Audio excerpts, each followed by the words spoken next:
Bonjour et bienvenue dans cette nouvelle émission Astro Vidéo. Et comme vous pouvez le constater, eh bien, on a encore une fois changé de lieu, changé d'endroit. Profitez-en parce que quand il commencera à faire froid, eh bien, ce sera tout simplement dans mon bureau de consultation. Pour l'instant, il fait encore bon malgré la pluie qui est tombée hier. Nous sommes le 24 août 2015 et nous sommes sur les bords du lac du bois de Vincennes. Alors je vous laisse en profiter.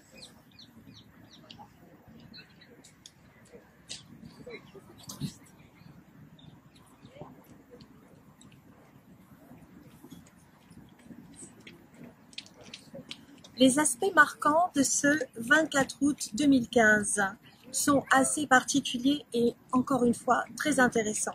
Alors déjà, il faut savoir que le soleil vient de rentrer dans le signe de la Vierge. Il est à 0,59 donc à 59 secondes, il est vraiment dans le signe de la Vierge. Alors je souhaite un bon anniversaire à toutes les Vierges.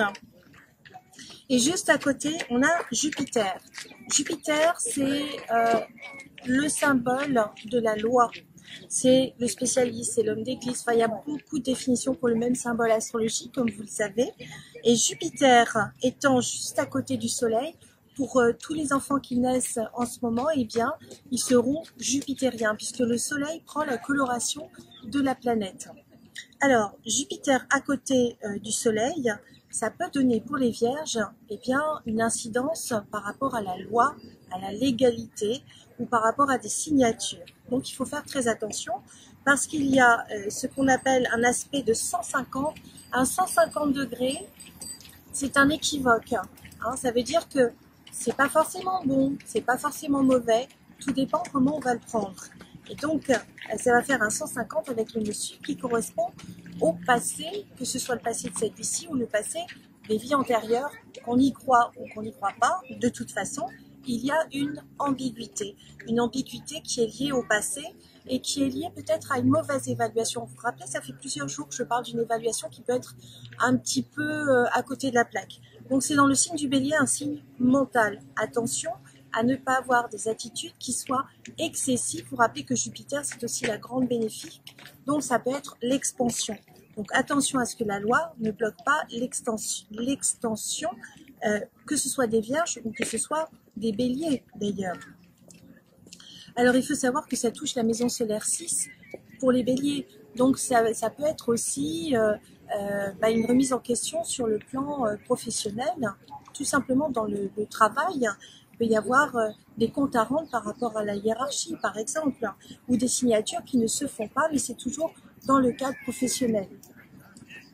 Mais revenons plutôt à cette conjonction Soleil-Jupiter parce qu'elle est très importante et sûrement lourde de conséquences puisqu'elle se retrouve en carré. Carré, vous vous rappelez, c'est 3 signes d'écart, c'est 3 fois 30 degrés, donc c'est 90 degrés, avec Saturne. Alors, Saturne, quand c'est en mauvais aspect, ça bloque, ça restreint pour obliger à se renforcer intérieurement, mais non seulement ça, mais pour se structurer. Hein, c'est pour rester bien dans quelque chose de matériel et de concret. Or, Saturne est dans le signe du Scorpion.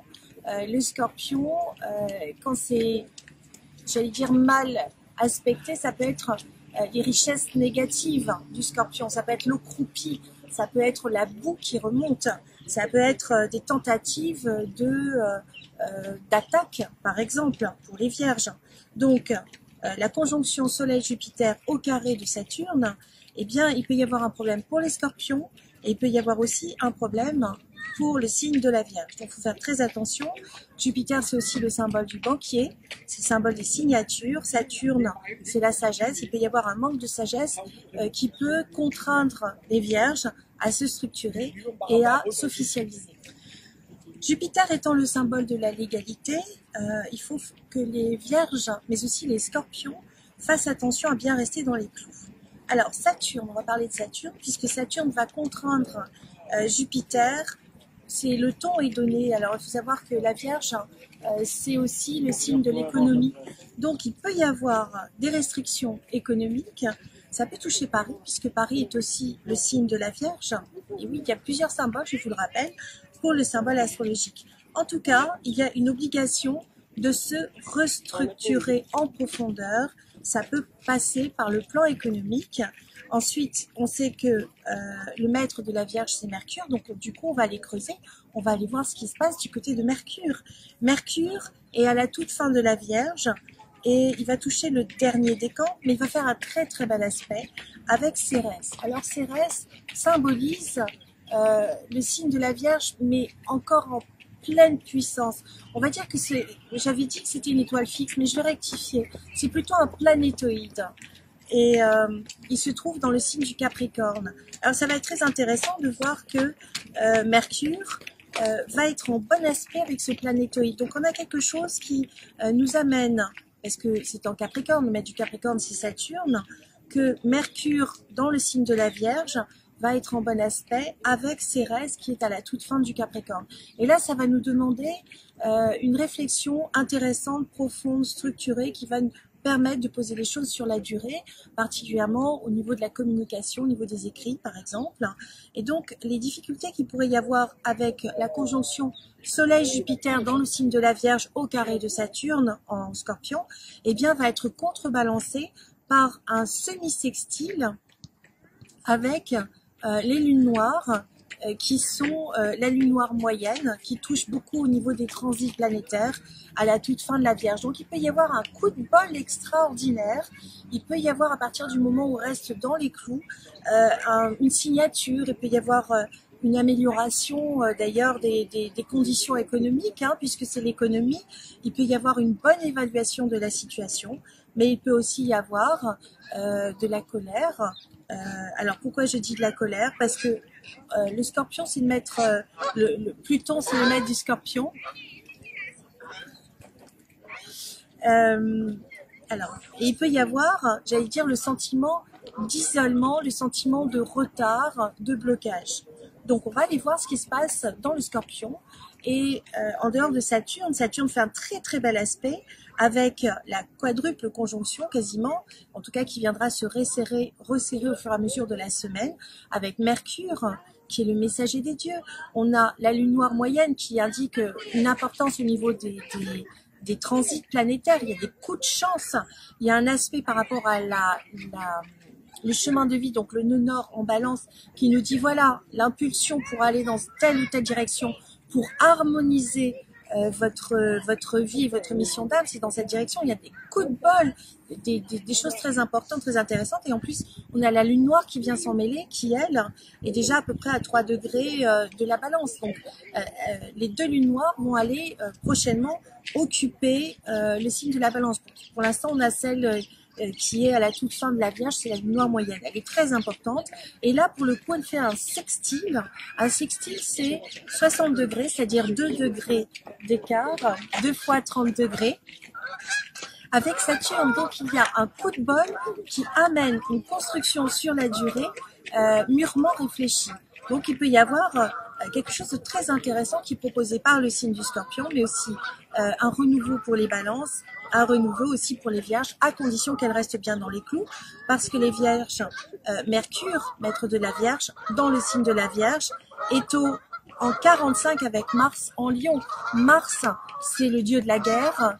Mars est dans le signe du Lion, donc il va attaquer avec panache pour une question de territoire. Donc il faut faire bien attention à maîtriser des émotions et à être bien dans la justesse des propos et dans ce qu'on appelle le respect de l'autre et pas engager des actions qui soient inconsidérées ou des attaques inconsidérées et qui seraient mal évaluées.